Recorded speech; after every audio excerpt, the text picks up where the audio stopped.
Hi there, welcome to Long Distance Review, and on this week's episode I'm going to look at the new album from Bury Tomorrow entitled Cannibal. Bury Tomorrow are a metalcore band based in the UK, and they were formed back in 2006, and this will be their 6th studio album. They released their debut back in 2009 entitled Portraits, followed up in 2012 with The Union of Crowns, they followed that up 2014 with Runes, and then Earthbound came out 2016, and then finally back in 2018 they released Black Flame. So, like I say, a metalcore band, or a melodic metalcore band if you will, but they are firmly based in the metalcore genre, something I'll come on to a little bit later when I talk about the review. They are the dual vocals, they got the dual vocals of the growled vocals by Daniel Winter Bates and the clean, soulful vocals of Jason Cameron. And their sound is, let's think of the Killswitch Engage, As I Lay Dying, it's that kind of thing. So yeah, 6th studio album. So let's go on with the review. The album opens up with the song Choke, and it has this faded guitar line intro, which, well, this guitar line.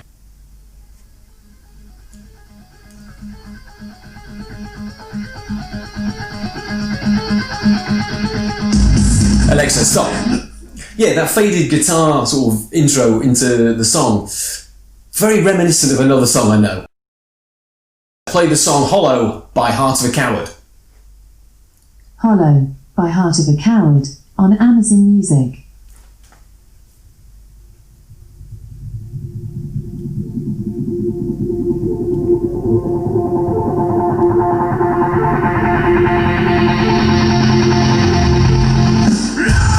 Alexa, stop.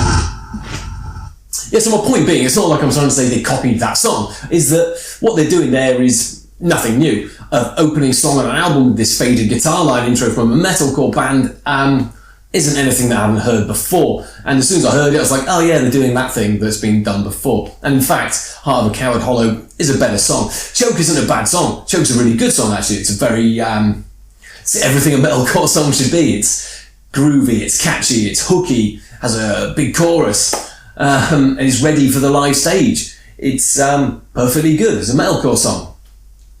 But I do get the feeling that it's metalcore by numbers at times, and it's breakdowns, soaring choruses. Check. So what makes Bury Tomorrow stand out amongst the other massive group of metalcore bands out there doing this? One thing I do think they do better than a lot of bands is the vocals. I think that Daniel Winter Bates has an incredible vocal range. His growled, harsh vocals almost dip into death metal territory at times on this album.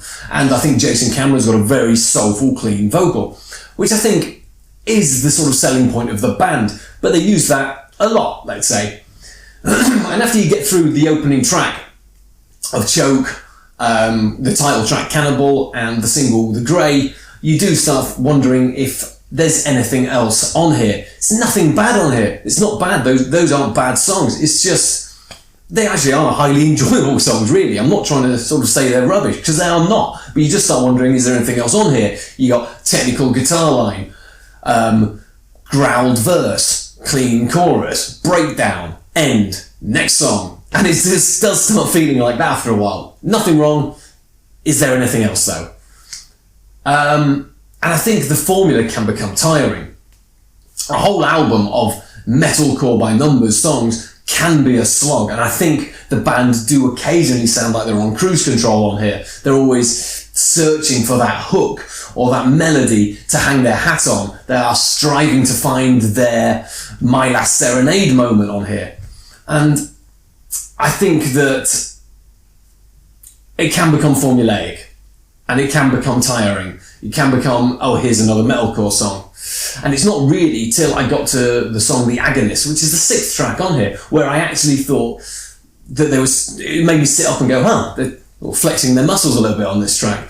Daniel's brutal vocals on here are brilliant on that song, and the pummeling drums and grooving bass give the track a real sort of impetus. I really like that song, and I think the middle part of this album is where everything seems to click into place and it all works really, really well. You come onto a song like the Quake, or is it just called Quake? I think it's just called Quake, which is the album's absolute highlight for me. I think it's a great song. What they've done is they've dropped the pace, they've dropped the formula, in fact, and they've replaced it with atmosphere, and they've created a song which perfectly echoes. I think lyrically on this album, there's a lot of good stuff on here. The album does have a narrative about mental health problems, dealing with anxiety, depression, and having really health struggles. And I think the Quake perfectly echoes that sort of push and pull feel you have when you're having a sort of mental breakdown, where you've got this sort of yin and yang of these vocals. And I think it works really, really well on here. The song doesn't just, for the first time, it didn't feel like Bury Tomorrow we're just going, okay, insert clean chorus here. And I think the trick with clean vocals is sometimes the less you use them, the more impactful they can be. And I think on here, on that song Quake, it follows that mantra. It's not that they use them sparingly, it's they used in the perfectly right place where they have more impact. The soulful vocals of Cameron on that song are really, really good, and they are impactful.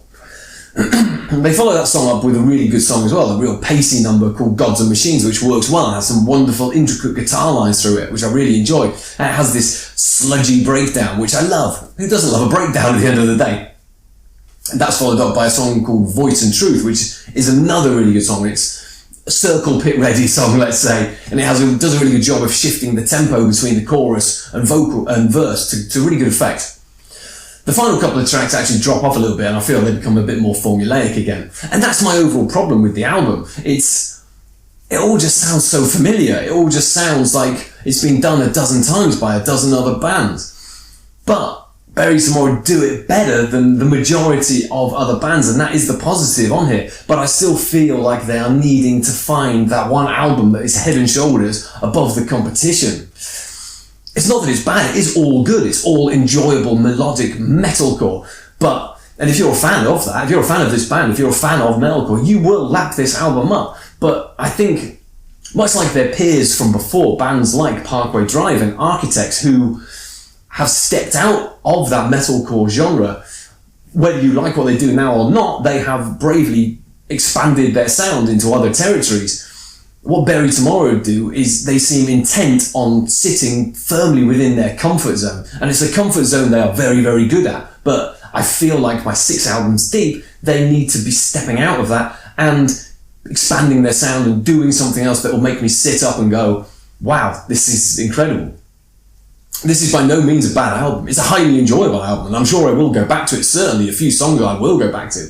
But it just at times feels very formulaic, very familiar, but it's very good familiar, if you know what I mean. Let me know what you think of the album, Bury Tomorrow, Cannibal, and leave your comments below, and I'll be back soon with another review. Thanks for watching.